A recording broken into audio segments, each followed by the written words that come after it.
Assalamualaikum warahmatullahi wabarakatuh.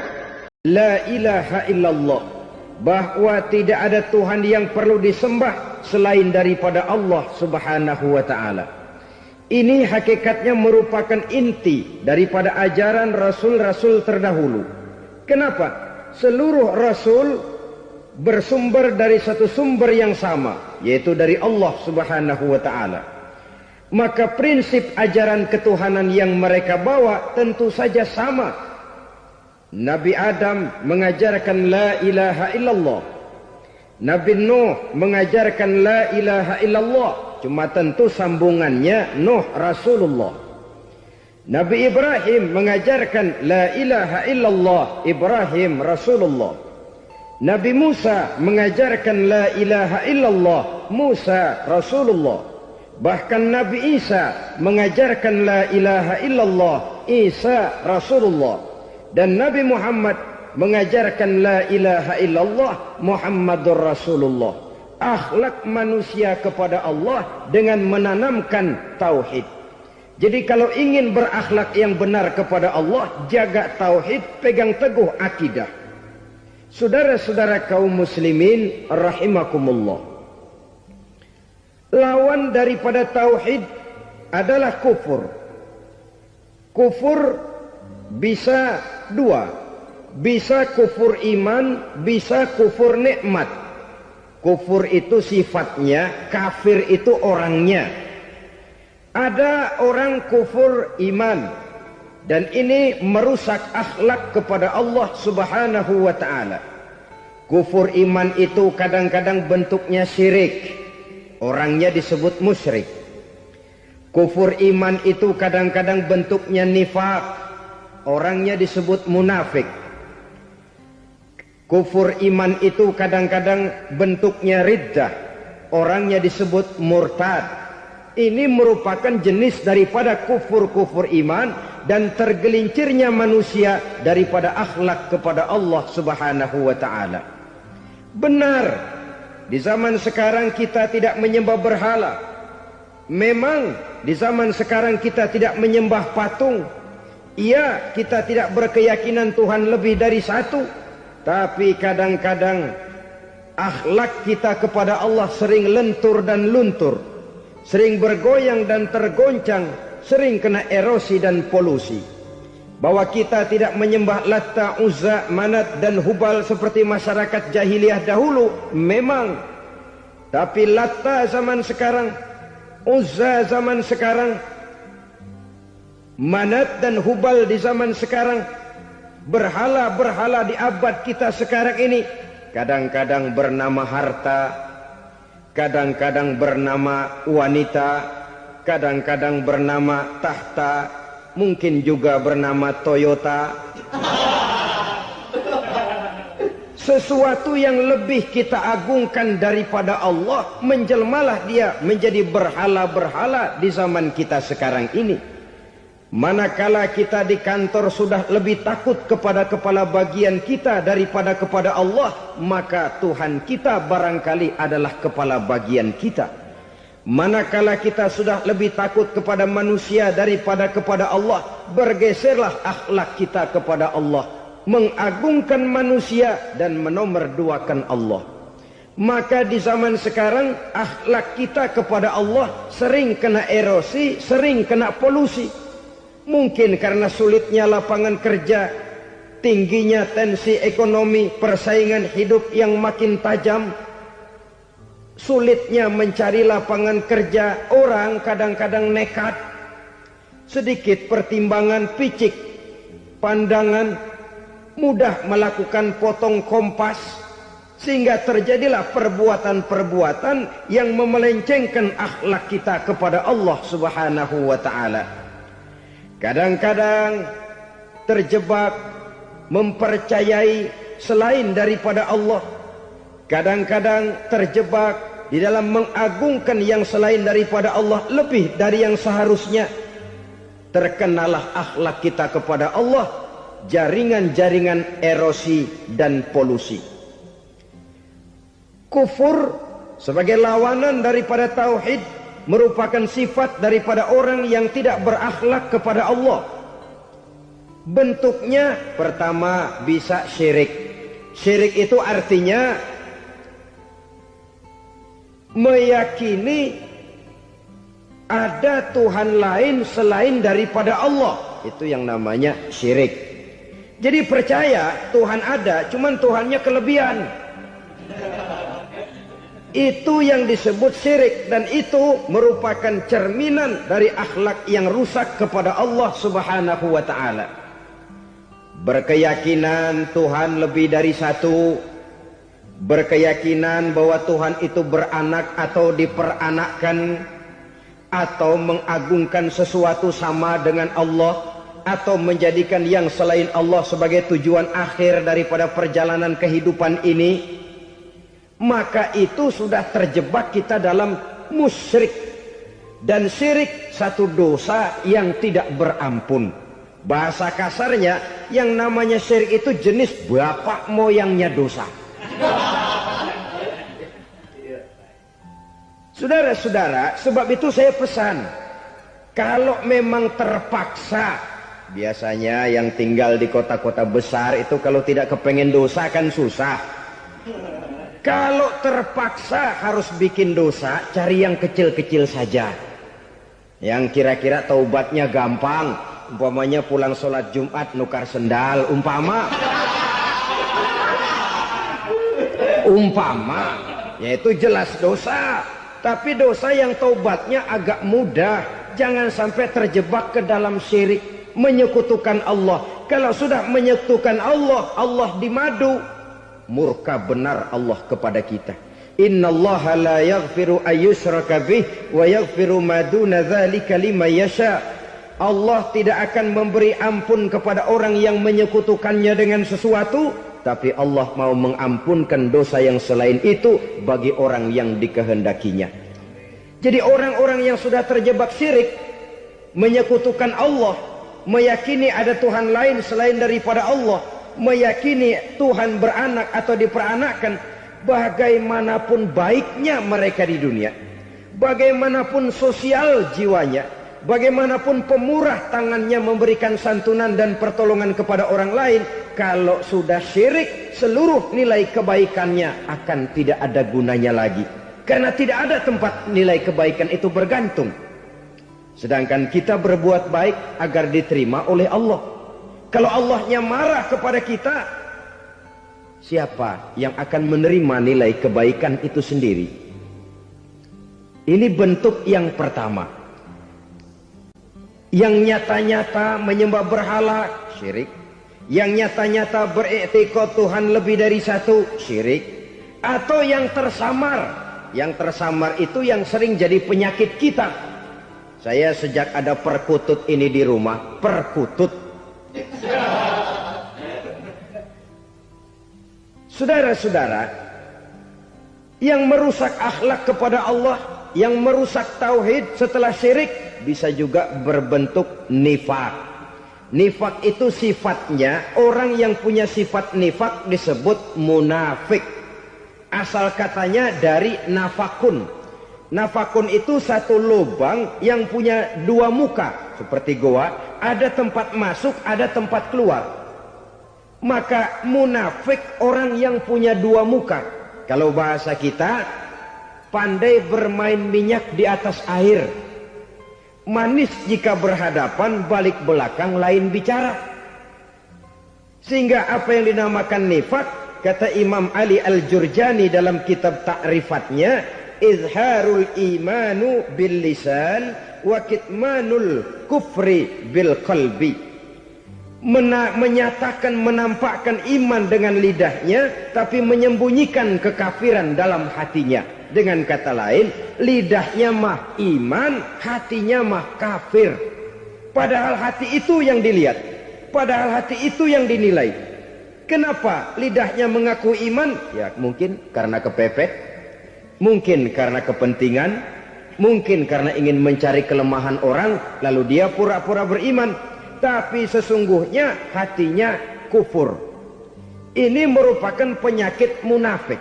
Dan terus terang, menghadapi orang munafik jauh lebih berat daripada menghadapi orang kafir.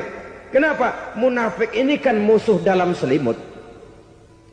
Mau dibilang musuh nyata-nyata, apalagi di zaman Rasul ya, ketika periode Madinah, berat sekali menghadapi orang munafik.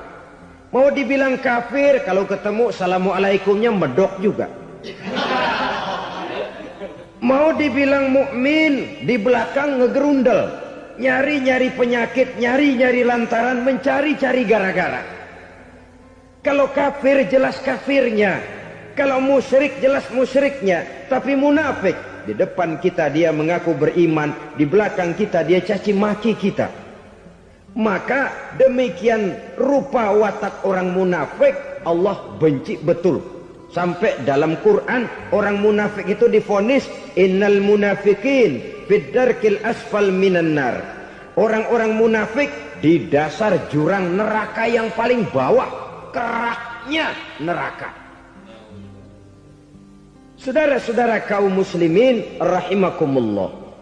Sebab munafik sangat berbahaya, membahayakan umat, membahayakan agama. Di depan kita mereka ngaku pura-pura beriman. Kalau pidato luar biasa, memuji agama setinggi langit, menampakkan seolah-olah dia orang yang dekat dengan agama. Saudara-saudara, agama penting, agama mutlak. Tapi yang ngomong begitu agamanya apa? Remeng-remeng. Cuma sekedar lipstick, cuma sekedar dekorasi, cuma sekedar kamuflase. Buat ngibuli orang lain, dia mengaku beragama, mengatakan agama mutlak, menganggap agama penting, seolah-olah memperhatikan benar tentang tatanan kehidupan beragama, tapi sebenarnya di hatinya tidak lebih berkecamuk penyakit-penyakit kufur. Maka sifat munafik ini termasuk menodai tauhid, artinya merusak akhlak kita kepada Allah Subhanahu wa ta'ala. Sifat yang ketiga yang juga merusak akhlak kita kepada Allah dinamakan riddah. Riddah itu sifatnya, orang yang punya sifat riddah disebut murtad. Murtad keluar dari Islam. Keluar dari Islam tentu tadinya di dalam Islam. Oleh satu perbuatan dia bisa menjadi murtad. Misalnya tadinya dia iman benar kepada Allah, tapi melarat. Kadang-kadang sehari masak, 3 hari libur. Akhirnya oleh kesulitan ekonomi dia tidak kuat. Ada yang menawarkan kebaikan, dibawain supermi, dibawain obat-obatan, diberikan beras. Goyah imannya. Keluar dia dari Islam, ikut agama orang yang memberikan pertolongan kepadanya, memilih kesenangan sebentar dengan mengorbankan kebahagiaan yang kekal. Maka orang semacam itu riddah sifatnya, murtad orangnya, keluar dari Islam. Dan yang menyebabkan kita murtad bukan cuma orang nyata-nyata memproklamirkan diri keluar dari Islam tapi lalu mengikuti agama orang lain. Bukan cuma itu, mengakui ada Rasul lagi sesudah Nabi Muhammad bisa menyebabkan kita murtad. Mengingkari nikmat Allah bisa menyebabkan kita murtad. Meyakini semua agama benar bisa menyebabkan orang menjadi murtad. Meragukan kesempurnaan dan kelengkapan Al-Quran bisa menyebabkan orang jadi murtad. Mengingkari sunnah bisa menyebabkan orang menjadi murtad. Banyak hal-hal yang bisa mendatangkan penyakit riddah dan membuat pelakunya menjadi murtad. Dan ini menodai akhlak kita kepada Allah Subhanahu wa ta'ala. Itu tadi kufur iman, saudara-saudara. Nyata-nyata mengingkari Allah, baik dalam bentuk syirik, nifak, ataupun riddah. Kufur yang kedua dinamakan kufur nikmat. Apa itu kufur nikmat? Sitru nikmatil mun'im au ya'malu fi mukhalafatil mun'im. Menutup-nutup nikmat Allah, atau melakukan perbuatan yang bertentangan dengan kehendak yang memberikan nikmat. Jadi kufur nikmat pertama, nutup-nutupin Tuhan. Tuhan jalingin. Duit lu banyak amat, dari mana? Gua kerja. Lalu kerjanya nomor satu. Orang yang berakhlak kepada Allah, dia akan menjawab, kamu uangnya kok banyak, dari mana? Rizki dari Allah. Caranya, saya kerja. Kerja itu cara, rizki itu dari Allah datangnya. Bukankah di zaman sekarang kita sering terpleset? Ini merupakan cerminan dari rapuhnya akhlak kita kepada Allah Subhanahu wa ta'ala. Karena usaha saya memang, karena saya peras keringat banting tulang, tentu. Tapi sadarkah kita bahwa sepanjang yang bisa kita lakukan cuma berusaha, peras keringat banting tulang.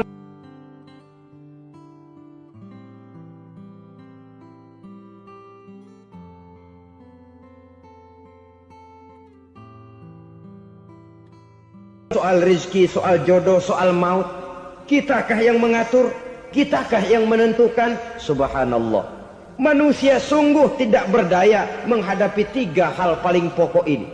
Rezeki, kita cuma bekerja. Kitakah yang menentukan? Tidak. Kita berusaha saja, rezeki belum pasti dapat. Apalagi kalau kita tidak berusaha. Jangan terjebak dalam fatalisme. Belum perang udah nyerah. Emang dasar rezeki datangnya dari Tuhan, gak usah kerja, dan ntar juga kalau dia datang.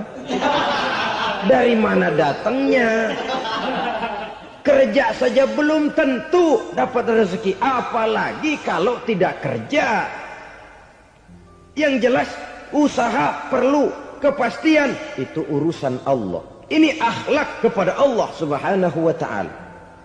Jodoh juga begitu. Kita berusaha, kita berupaya, Allah menghendaki lain jadinya. Maut juga begitu. Siapa sih yang pengen ngadepi maut? Siapa sih yang pengen mati? Siapa sih yang pengen ketemu malaikat Israel? Tidak seorang pun kalau ditanya, kecuali mereka yang putus asa ya. Kalau otaknya masih normal, mau mati mesti belakangan dulu dikit. Tapi yang satu itu saudara, kalau dia sudah datang, tenaga mana yang bisa menolak? Kalau dia sudah berkunjung, kekuatan mana yang bisa menghindar? Kalau dia sudah ingin bertemu, kemana kita bisa melarikan diri? Manusia sepanjang yang dia lakukan hanya berusaha, tapi kepastian, ketentuan dari Allah Subhanahu wa ta'ala. Orang yang kufur nikmat, nutupin Allah. Dia merasa rezekinya adalah mutlak peras keringatnya. Seolah-olah Allah nggak punya peranan apa-apa di situ.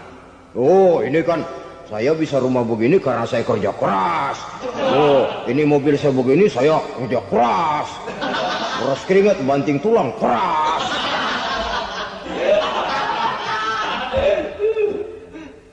Saudara-saudara kaum muslimin rahimahkumullah.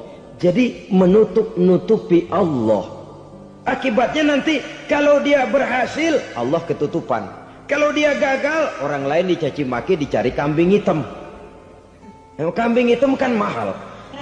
Karena orang sering cari-cari kambing hitam. Jarang orang mau jujur kalau bertemu kesulitan lalu mencari sebab pada dirinya sendiri. Yang paling enak ya nyalain orang. Lo begitu. Orang lain yang paling enak kita salahin. Au ya'malu fi mukhalafatil mun'im, atau dia melakukan sesuatu yang tidak sesuai dengan kehendak yang memberikannya nikmat. Diberikan kita tangan, mulut sih nggak berhenti, terima kasih Tuhan, alhamdulillah saya dikasih tangan. Cuma nih tangan enteng mat nabokin orang mulu. Itu sudah mukhalafatul mun'im, bertentangan dengan kehendak yang memberikan nikmat. Diberikan harta, mulutnya mah basah, terima kasih Tuhan, alhamdulillah dikasih harta, tapi pelitnya minta ampun. Kikir, koret, medit. Ini juga termasuk kufur nikmat, mempergunakan suatu nikmat bertentangan dengan kehendak daripada yang memberikan nikmat itu sendiri. Saudara-saudara kaum muslimin rahimakumullah. Oleh karenanya kufur iman memang lebih bahaya daripada kufur nikmat. Tapi jangan lupa, kufur nikmat bisa menyeret orang kepada kufur iman. Nah kalau Allah udah dialingin, Tuhan sudah dinomor duain, lama-lama kenapa dia tidak mendewakan dirinya sendiri, mendewakan pangkatnya, mendewa-dewakan otaknya, mendewa-dewakan kemampuannya? Pada awalnya dia memang cuma kufur nikmat, tapi lambat laun kalau ini tidak diobati, secara pasti orang akan mengarah kepada kufur iman. Bisa berbentuk syirik, bisa berbentuk nifak, bisa berbentuk riddah. Saudara-saudara, oleh karena itu menjaga akhlak kepada Allah mutlak penting. Sebab apa? Kita tidak berakhlak kepada manusia saja, kita dikucilkan dari pergaulan. Kalau kita tidak berakhlak kepada Allah, dikucilkan oleh Allah. Hadis qudsi menyatakan, man lam yashkur ala na'mai wa lam yasbir ala balai falyakhruj min tahtis samai falyatlub rabban siwaya. Kata Allah, siapa orang yang tidak mau bersyukur terhadap nikmat yang aku berikan kepadanya dan tidak mau sabar terhadap ujian yang aku berikan kepadanya, falyakhruj min tahtis samai, persilahkan saja keluar dari kolong langitku, waliyatlub rabban siwaya, tolong cari Tuhan lain selain daripada aku. Murka Allah, diusir, cuman gak kedengeran aja. Siapa yang tidak mau syukur terhadap nikmatku, siapa yang tidak mau sabar terhadap ujian yang aku berikan kepadanya, persilahkan keluar dari kolong langitku ini, cari Tuhan lain selain aku. Langit Tuhan yang punya, Tuhan kita lawan, diusir dari kolong langit, mau pindah ke kolong mana?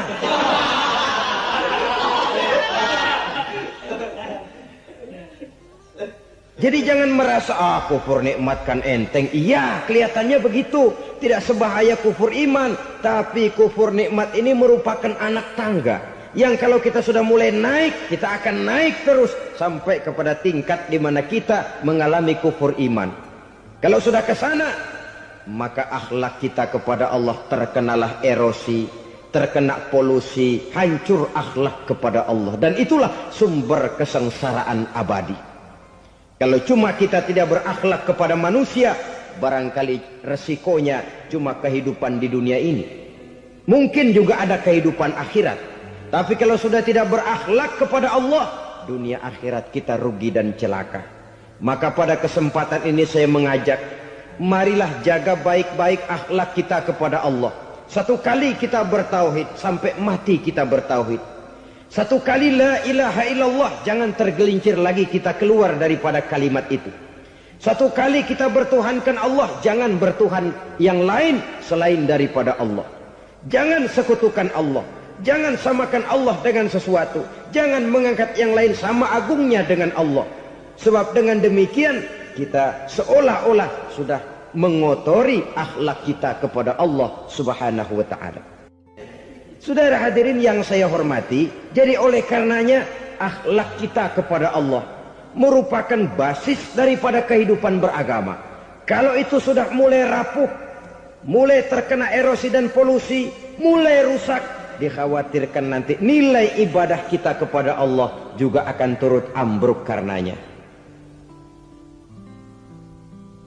Saudara-saudara kaum muslimin rahimakumullah, tugas yang kedua, memperbaiki akhlak manusia kepada sesama manusia.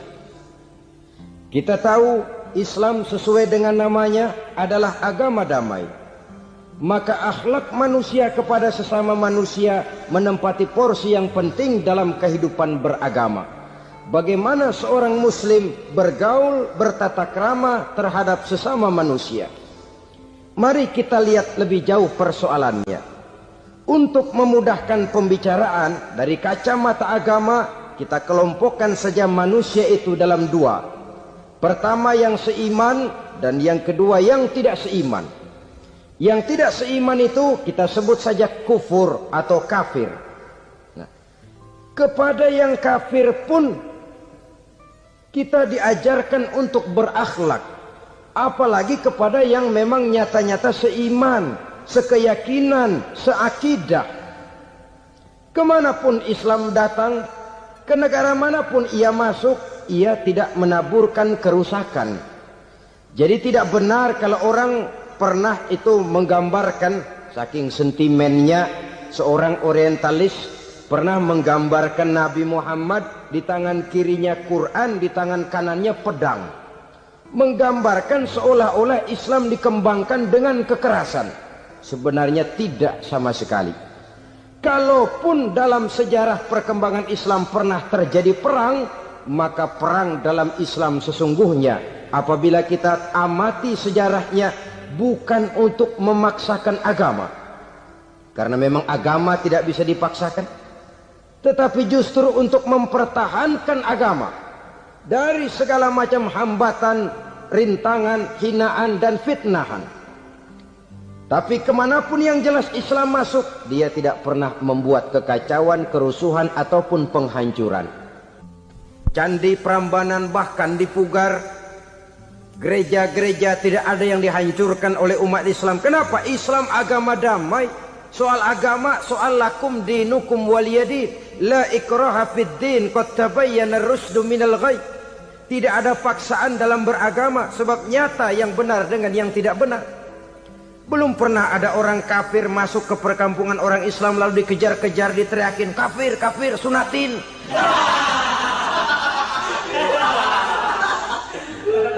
Belum pernah. Kenapa? Islam menghormati orang lain agama. Nah, yang kafir ini macam-macam, saudara. Ada kafir harbi. Nah, ini kafir kerok. Ini kafir yang nyata-nyata memproklamirkan permusuhan kepada umat Islam. Nyata-nyata mengganggu ketenangan umat Islam. Kafir yang seperti ini yang boleh diperangi. Misalnya kita mau sembahyang Jumat dijagain, nggak boleh sembahyang Jumat, getok palanya. Kafir harbi artinya tantangan perang datang dari mereka, bukan kita yang mulai, mereka yang buka front. Prinsipnya umat Islam tidak boleh mencari-cari musuh, tapi pun tidak boleh lari kalau ketemu musuh. Musuh jangan dicari, ketemu jangan lari. Karena itu kesan seolah-olah umat Islam ini teroris, umat Islam ini destroyer, umat Islam ini sering menimbulkan keonaran, kerusakan. Sungguh satu fitnahan yang sangat keji. Umat Islam adalah umat yang cinta damai. Islam di masa perkembangannya masuki Eropa melalui Selat Gibraltar, Jabal Tariq, memasuki Spanyol. Islam tidak pernah meruntuhkan gereja. Islam tidak pernah membunuh orang-orang Nasrani. Bahkan Islam mewariskan peradaban dan kebudayaan yang begitu tinggi nilainya di bidang ilmu pengetahuan. Sampai ketika itu Barat banyak mengkaji ilmu pengetahuan dari dunia Islam. Buku-buku berbahasa Arab diterjemahkan ke bahasa Yunani, dipelajari oleh para cendekiawan di negeri Barat sana. Mereka mengambil manfaat yang banyak dari masuknya Islam ke Eropa. Sementara gereja tetap berdiri dengan megahnya. Kuil-kuil tempat peribadatan tidak satupun yang diusik-usik. Kenapa? Islam agama yang cinta damai. Asal dia tidak diganggu, asal kehormatannya tidak dihinakan. Jadi kafir harbi, kafir yang nyata-nyata nantang perang, ngajak berkelahi. Itu kafir yang nyari penyakit. Kafir harbi ini boleh diperangi dengan catatan mereka yang memang mulai. Yang kedua kafir zimmi. Kafir zimmi, kafir yang hidup di tengah mayoritas muslim, tapi mereka mau hidup dengan aman, damai, tenang. Mereka wajib dilindungi. Bahkan Nabi pernah memberikan satu jaminan, man aza zimmiyan faqad azani. Siapa yang mengganggu orang kafir zimmi sama saja dengan mengganggu saya. Kehormatannya dijaga, harta bendanya dilindungi, anak istrinya pun dilindungi. Dan ini jadi kenyataan. Saudara bisa lihat di negara-negara yang mayoritas penduduknya beragama Islam, orang-orang kafir di luar Islam hidup dengan tenang, aman, damai. Di Saudi Arabia, di luar tanah haram, di luar Mekah dan Madinah, banyak orang-orang kafir mencari nafkah. Mereka tenang, aman, dilindungi undang-undang. Begitu di Mesir, begitu di negara Indonesia yang berdasarkan Pancasila ini. Kehidupan beragama menimbulkan gairah, rukun, tenang, aman, damai, sepanjang tidak saling ganggu, tidak saling usik, menghargai orang yang sudah beragama, tidak menjadikan penganut suatu agama sebagai sasaran dari dakwah agama lainnya. Saudara-saudara kaum muslimin rahimakumullah. Jadi memang oleh Al-Quran kita dianjurkan asyidda 'alal kuffar ruhama bainahum. Tegas kepada orang kafir, kasih sayang kepada sesama muslim. Tapi tegas bukanlah berarti marah-marahan, bukan berarti musuh-musuhan, bukan ngajaki perang. Tegas dalam arti punya garis tentang kehidupan beragama, lakum dinukum waliyadin. Soal kehidupan sosial, mari kerjasama. Bangun jalan, ayo rame-rame. Siskamling, mari bebarengan. Bikin puskesmas, mari sama-sama. Tapi kalau sudah soal agama, itu tidak perlu ada toleransi agama. Yang perlu toleransi antar umat beragama. Kalau umatnya mau kerjasama silakan, tapi tidak menyangkut soal ibadah. Jangan kerjasama di bidang ibadah.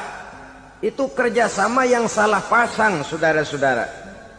Sehingga dengan demikian toleransi adalah menyangkut kehidupan antar umat beragama. Sedangkan agama sendiri punya kapling yang nyata. Sehingga dengan demikian tegas kepada orang kafir dalam arti kita punya satu kepribadian. Tidak ngambang. Enggak, lalu kalau ditanya orang, sebenarnya agama lu apa sih? Ah, gua mah gimana musimnya aja. Agama pakai musim kayak rambutan. Akhirnya ya begitu, musim-musiman. Ke masjid kelihatan, ke gereja hayo, ke candi nongol, ke apa? Bingung malaikat bagaimana nyatetnya nih bocah ini. Di mana aja ada.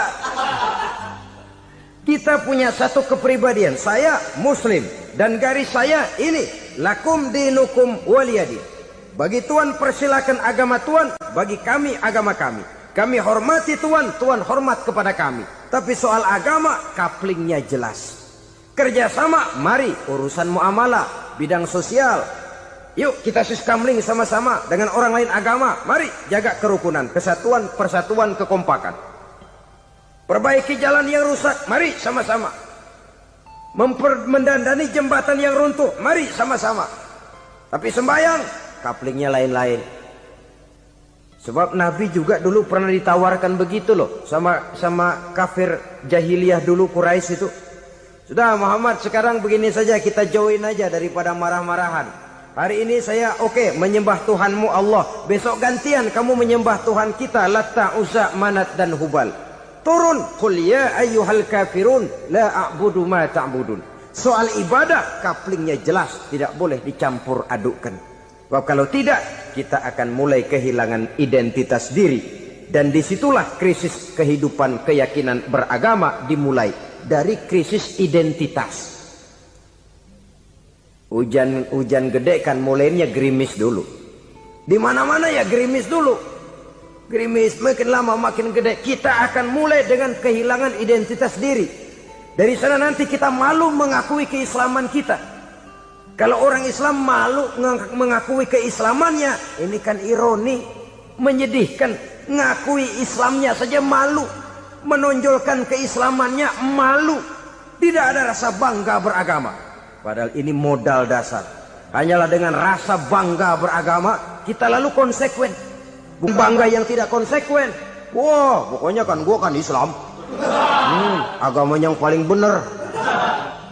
Tapi hidupnya sendiri jauh dari tuntunan Islam. Itu bangga yang tidak beralasan. Bangga yang tidak perlu dibanggakan sebenarnya. Kebanggaan yang membuat kita konsekuen dan dekat dengan kehidupan beragama. Jadi dengan demikian saudara-saudara, kepada non-muslim kita juga harus berakhlak. Bukankah ini sudah dicontohkan oleh Rasul? Bagaimana beliau disambiti orang di Taif, yang menyambiti malah didoakan. Bagaimana Suraqah mau membunuh beliau, malah Suraqah didoakan. Bagaimana Abu Jahal dan Abu Lahab saking mangkalnya, Ini Abu Jahal pernah gali lubang di kamarnya sendiri di depan tempat tidurnya. Setelah dia gali lubang, ditutupin pakai keraras korma. Lalu dia tarik selimut, belagak meriang. Dia pesan pesuruhnya, bilangin Muhammad encangnya meriang. Pamannya sakit, minta ditengokin. Nabi dengan segala husnuzonnya berangkat nengokin. Abu Jahal dari balik selimut ngintip. Itu dia Muhammad, itu dia tuh. Dia tuh, masuk Dani, masuk. Mulai dia jalan, senang Abu Jahal. Terus. Begitu ke pelosok, masuk ke lubang, gue pendem terus lalu. Memang niatnya mau mencelakakan Nabi. Sudah tinggal beberapa langkah lagi Nabi akan berjalan ke arah lubang itu. Malaikat Jibril ngasih tahu, Muhammad, Abu Jahal pamanmu cuma pura-pura sakit. Di depan tempat tidur itu ada lubang sudah dia gali untuk menjerumuskan kamu. Sudah balik pulang. Balik badan Nabi. Sudah hampir mau melangkah, kakinya malah muter pulang. Abu Jahal yang ngelihat Nabi sudah hampir jatuh nggak jadi, balik pulang. Lupa kalau lagi sakit. Udah Muhammad buruan sini. Ke pintu dia kejar. Dia lupa sama lubang yang dia gali.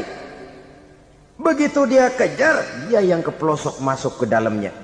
Sejak saat itu ada pepatah, man hafara hufratan waqa'a fiha. Siapa yang suka nggali lubang, dia sendiri bakal terpelosok ke dalamnya. Jatuh dia ke lubang yang dia gali. Padahal ya paling banter 2 atau 3 meter paling dalam. Dari dalam lubang itu dia teriak-teriak, Muhammad, tolongin, pamanmu kecebur. Kasih tahu Muhammad, kasih tahu, datang lagi lah pesuruhnya. Muhammad, pamanmu Abu Jahal kecebur, minta tolong diangkatin. Sudah diulur tambang, habis sambung lagi, nggak bisa sampai. Masa iya, cuma kamu yang bisa nolong. Apa yang dilakukan Nabi? Balik mau nolongin. Akhlak. Kita kalau ada orang gali lubang buat nyeburin kita, dia sendiri yang kecebur. Gorok gua kagak lemin loh. Mati sekalian dah. Nabi mah enggak, balik nolongin tuh Abu Jahal. Kenapa paman kecebur? Iya Muhammad, tolong, tambang udah diulur-ulur, sambung-sambung nggak sampai. Aduh kasihan paman, nih pegang tangan saya. Nabi cuma ulurin tangan, nyampe dipegang oleh Abu Jahal. Diangkat ke atas. Nyampe atas, apa kata Abu Jahal? Tambang bergulung-gulung nggak nyampe, kamu cuma pakai tangan doang kok bisa Muhammad, hebat banget sihirmu. Mukjizat dia bilang sihir, udah ditolongin nyelak lagi, kan yang enak kita injak palanya. Orang dulu bilang wah katanya nolongin anjing kejepit. Udah selesai ditolongin malah yang nolong digigit.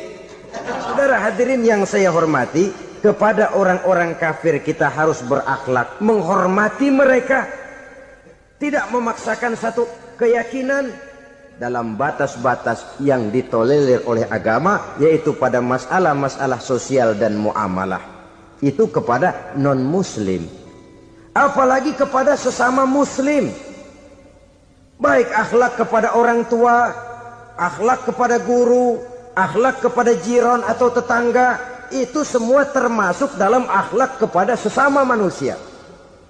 Akhlak kita kepada orang tua, kadang-kadang kita orang timur ini ketularan orang barat. Engkongnya dianggap CS. Salaman main kedet aja, halo kong. Engkongnya berhalo di bengong.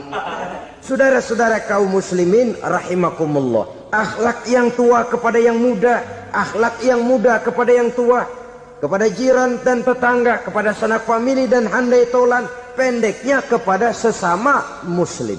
Tetangga ada haknya, ada hak tetangga yang kalau kita berakhlak itu harus dipenuhi. Contoh kecil, kalau saya beli radio, itu saya dong boleh berpikir, ini radio saya beli pakai uang saya setel di rumah saya, sekeras-kerasnya ada apa sama orang lain? Radio gua, yang beli gua pakai duit gua, gue setel di rumah gue, ada urusan apa sama orang lain? Itu kalau menurut saya. Tapi tetangga sebelah saya kan bisa juga ngomong begitu. Mata gue yang ngantuk gue tidur di rumah gue. Kenapa suara radio lu masuk kemari? Ketika itulah lalu kebebasan saya nyetel radio dibatasi oleh kebebasan tetangga saya yang mau tidur. Ini sudah akhlak namanya. Umpamanya lagi ada Nabi ajarkan, iza tobakhta maraqatan fa'akthir ma'aha wa ta'ahad jiranaka. Kalau kamu masak sayur, banyakin kuahnya, bagiin tetangga kamu. Bukan bagiannya itu yang jadi soal, tapi akhlak kepada tetangga. Udah tahu tetangganya kelaparan, diseksa, goreng ikan asin, se-RW baunya ngayap. Kembang kempis orang nungguin. Saudara hadirin, ma'asyiral muslimin rahimakumullah. Jadi dengan demikian, kalau sudah kembali kepada orang-orang yang nilai imannya sama dengan kita, apapun organisasinya, apapun baju yang mereka pakai, kaos yang mereka pakai, jaket yang mereka pakai, kalau sudah seakidah, seiman, jaga akhlak kita. Pendapat boleh berbeda, kaos boleh tidak sama, jaket boleh beraneka warna, bendera boleh beragam-ragam. Tapi ukhuwah Islamiyah ini utamakan. Adalah lebih baik mencari persamaan dalam kehidupan dan bukan memperbesar perbedaan. Hanyalah dengan mengembangkan nilai-nilai akhlak semacam ini, toleransi tidak hanya diperlukan kepada yang non-muslim, kepada sesama muslim pun toleransi. Artinya apa? Jangan memponis amalan orang lain. Yang usoli, yang tidak usoli, berjalanlah menurut keyakinannya masing-masing. Jangan lalu memponis, itu namanya nggak toleransi. Kamu nggak pakai usoli ya? Enggak. Brengsek. Kamu pakai usoli ya? Iya. Bidah. Lah dua-duanya kagak yang bener. Kalau yang sembahyang kagak bener, bagaimana yang kagak sembahyang? Apa itu yang bener? Toleransi, setuju dengan perbedaan pendapat, jangan memponis amalan orang lain. Karena kita hanya beramal, hak menerima adalah Allah Subhanahu wa ta'ala. Jangan sebentar-bentar mencap, bidah, dolalah, finnar, neraka. Kayaknya neraka kapling orang tuanya kali. Gampang bener masukin orang ke neraka. Kita kadang-kadang bisa toleransi dengan orang luar, tapi kepada sesama muslim toleransi tidak sanggup kita adakan. Mengklaim merasa kita yang benar, orang lain salah semua, itu tidak toleransi namanya. Mentang-mentang jadi ustadz, nih satu-satunya ustadz di sini ya, semuanya mesti ngaji kemari. Kalau nggak ngaji kemari Islamnya kurang tapi benar. Toleransi. Saudara-saudara kaum muslimin rahimakumullah, lapang dada menghargai orang yang berbeda pendapat, apalagi kalau perbedaan pendapat itu menyangkut hal-hal yang tidak prinsipil, menyangkut hal-hal yang sekunder dalam kehidupan beragama, menyangkut masalah-masalah yang dalam bahasa fikih disebut soal-soal furu'iyah. Tidak usah menyebabkan kita bersih tegang. Kepala sama hitam pendapat boleh berbeda dan halal. Bahkan Nabi mengatakan, ikhtilafu ummati rahmatun. Perbedaan pendapat di kalangan umatku bahkan menjadi rahmah. Sepanjang perbedaan pendapat itu diiringi dengan rasa toleransi.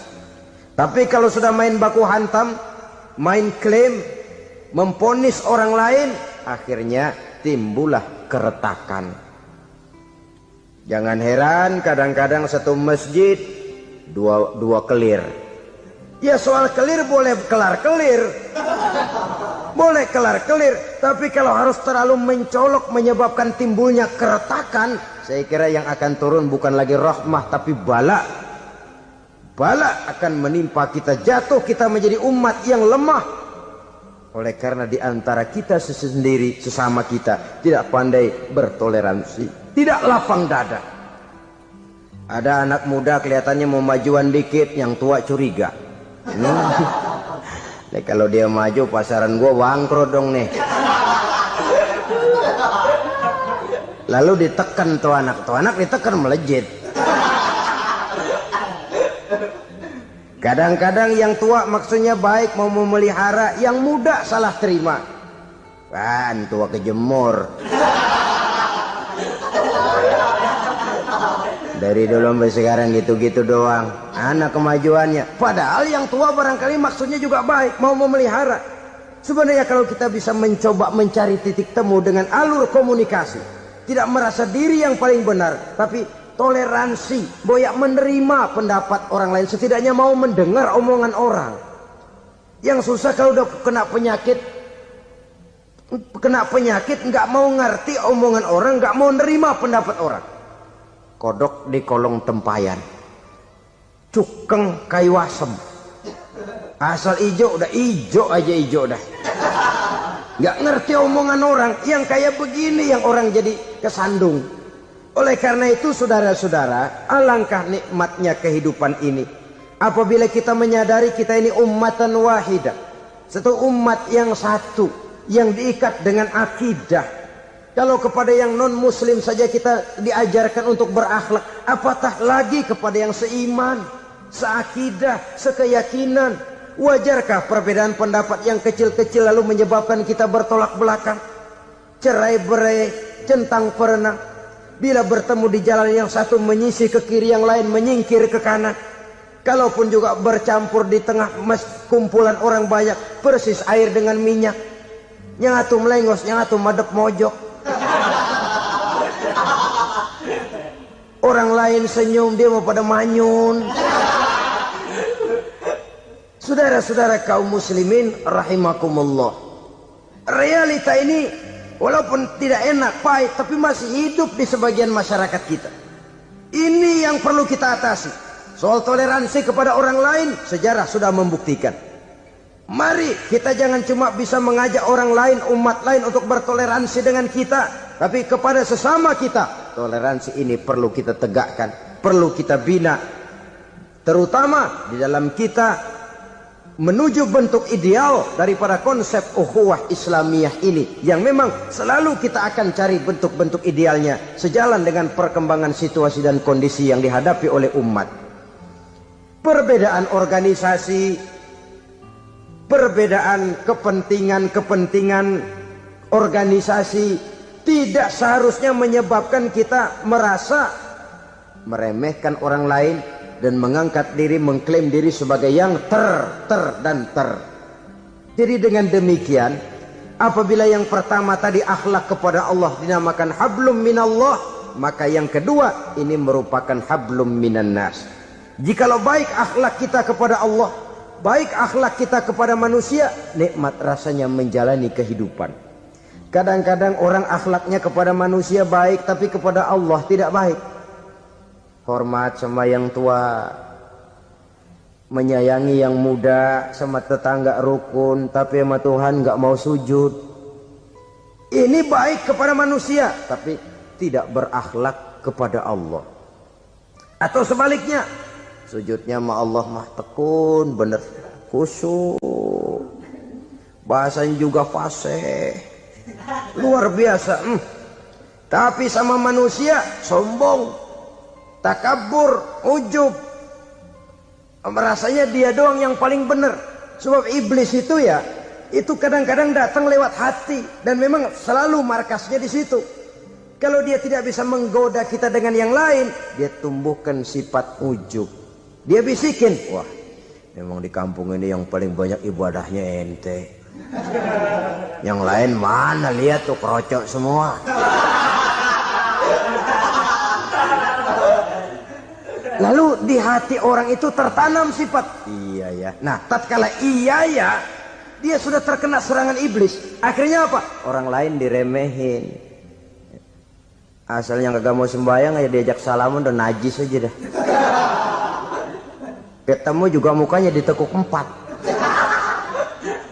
Akhirnya bukan ngajak malah ngenyek, nyina.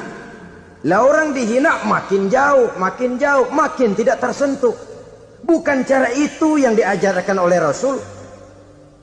Bahwa orang tidak mau sholat, tugas kita mengajak. Soal dia tidak sholat, ya itu dosa dia kepada Allah. Saudara-saudara kaum muslimin, ujub disuntikkan oleh iblis ke dalam hati kita. Sujudnya kepada Allah benar, tapi akhlaknya kepada sesama manusia. Merasa paling benar sendirian, merasa orang lain salah semua. Pokoknya kalau di luar lingkungannya udah kagak bener aja udah bahaya. Saudara-saudara, ini juga penyakit yang disuntikan oleh iblis. Sebab iblis itu tipu dayanya luar biasa, strateginya lihai. Makin tinggi kualitas iman, ya makin berat upaya iblis untuk menjerumuskan kita. Karenanya saya mengajak, marilah kita bertoleransi, baik kepada non muslim, lebih-lebih lagi kepada sesama muslim yang kebetulan berbeda baju, berbeda kaos, berbeda organisasi, lain bendera yang dibawanya. Tapi toleransi mari kita canangkan. Kita terikat oleh ukhuwah Islamiyah. 2. Yang ketiga, akhlak manusia kepada makhluk Allah lainnya di luar manusia. Islam adalah rahmatan lil alamin. Kalau kita tidak berakhlak, contoh saja ya, kita ini diberikan satu negara yang subur makmur, untayan jamrut katulistiwa, demikian suburnya gemah ripaloh jenawi toto tentrem kertora harjo.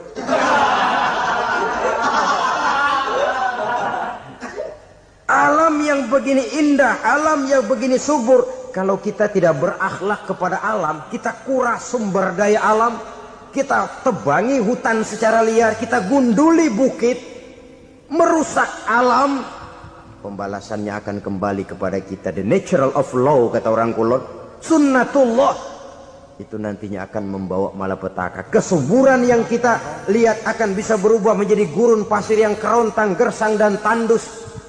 Karena apa?